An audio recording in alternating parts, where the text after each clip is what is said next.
Assalamualaikum warahmatullahi wabarakatuh. Perkenalkan, nama saya Muhammad Irham Solahuddin dengan NIM 14014201153 dari Rombel C 2020 PGSD FIP UNES.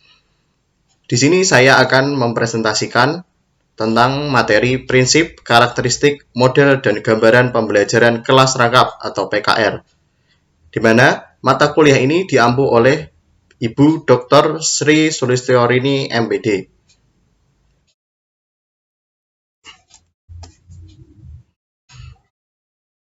Nah, dalam slide ini kita dapat melihat daftar isinya. Yang pertama ada prinsip-prinsip yang mendasari PKR, yang kedua ada karakteristik PKR, yang ketiga jenis kelas rangkap, dan keempat gambaran pelaksanaan PKR yang ideal.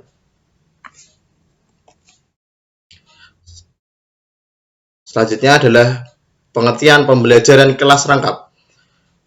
Pembelajaran kelas rangkap adalah suatu bentuk pembelajaran yang mensyaratkan seorang guru mengajar dalam satu ruang kelas atau lebih dalam saat yang sama dan menghadapi dua atau lebih tingkat kelas yang berbeda.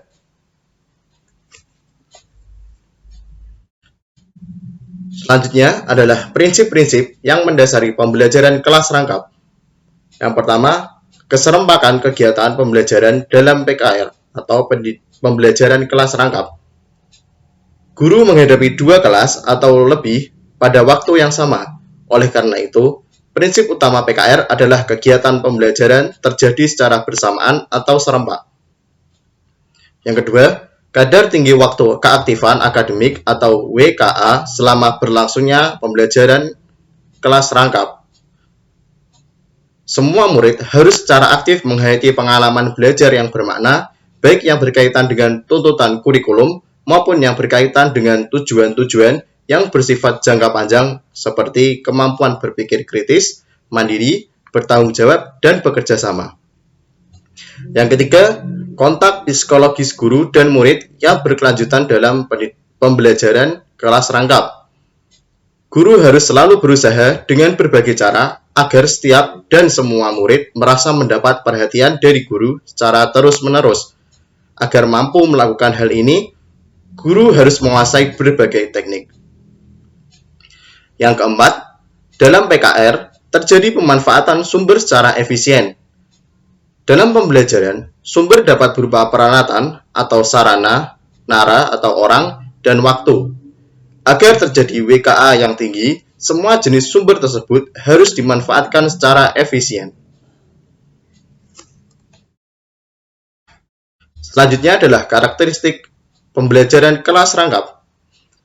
Yang pertama, guru dalam pembelajaran kelas rangkap. Guru menghadapi dua kelas atau lebih pada waktu yang bersamaan. Yang kedua, karakteristik siswa dalam pembelajaran kelas rangkap.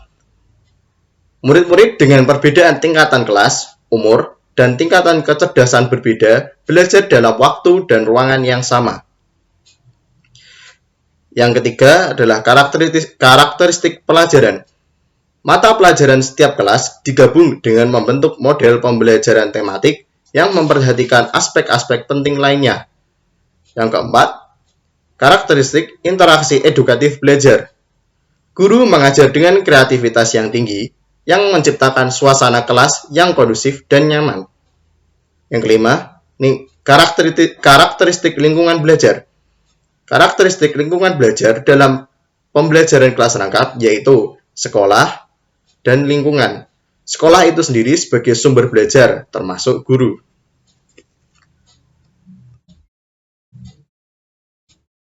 Berikutnya ada jenis kelas rangkap. Yang pertama ada combined grades. Dalam satu kelas terdapat lebih dari satu tingkatan kelas. Dalam satu kelas terdapat lebih dari satu tingkatan kelas anak dan kelas dibagi menjadi beberapa bagian sesuai dengan tuntutan kurikulum untuk beberapa tingkatan atau hanya dua tingkatan. Yang kedua ada continuous progress. Model ini berupa kelompok anak dengan pencapaian kurikulum yang tinggi, di mana proses belajar mengajar melihat keberlanjutan pengalaman dan tingkat perkembangan anak. Dalam model ini, setiap anak berkesempatan untuk terus berkelanjutan dalam mengikuti setiap kegiatan kelas sesuai dengan lama sekolah. Tujuannya adalah setiap anak berkesempatan untuk memperoleh keuntungan dari perbedaan umur dan perbedaan sikap dan kemampuan ketika belajar bersama. Yang ketiga ada mixed age or multi-age grouping. Proses pembelajaran dan praktek kurikulum memaksimalkan keuntungan dari berinteraksi dan bekerja sama dari beragam umur.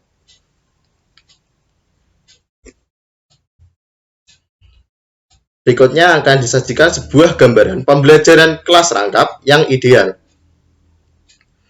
Bu Ningsih bertugas mengajar dengan merangkap kelas yaitu kelas 4 dan kelas 3. Bu Ningsih memanfaatkan sudut ruang kelas sebagai sudut sumber belajar. Di sudut itu, di samping ada buku pelajaran, juga ada buku bacaan, guntingan koran, kertas kosong, mainan, pensil warna, dan sebagainya. Di sudut yang lain, juga ada beberapa benda yang mengesankan sebagai sudut IPA. Karena ada tanaman dalam pot-pot kecil, botol-botol, kupu-kupu, dan belalang yang diawetkan. Gambar bagian tubuh manusia, gambar hewan, dan juga gambar tumbuhan, beberapa peralatan listrik seperti lampu, baterai, kabel, dan sebagainya. Bu Ningsih mulai pelajaran dengan mengucapkan salam dan menanyakan kabar anak-anak dan juga orang tua mereka. Kemudian menjelaskan apa yang harus dilakukan oleh murid kelas 4 dan kelas 3. Anak kelas 3 diminta untuk ke salah satu sudut belajar yang ada buku-buku dan benda-benda lainnya.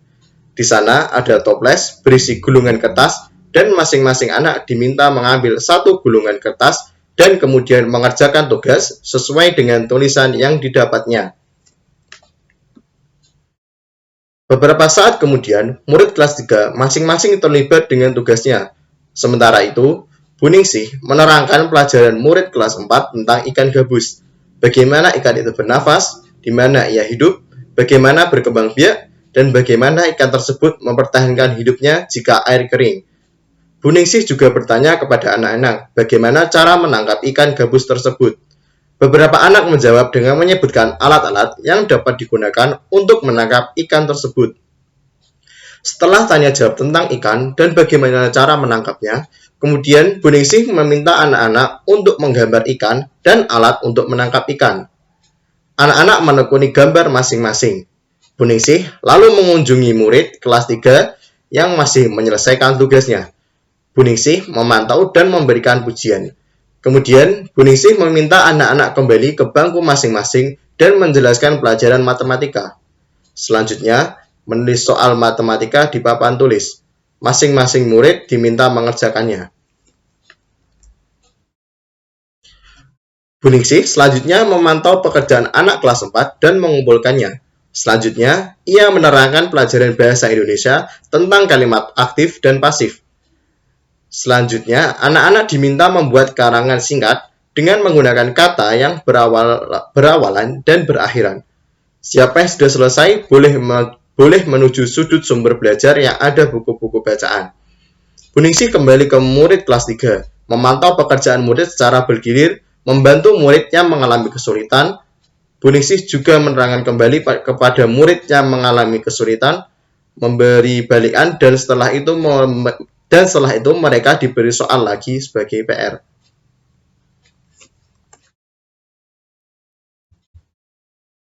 Berikut ini adalah daftar pustaka dari materi yang telah saya presentasikan.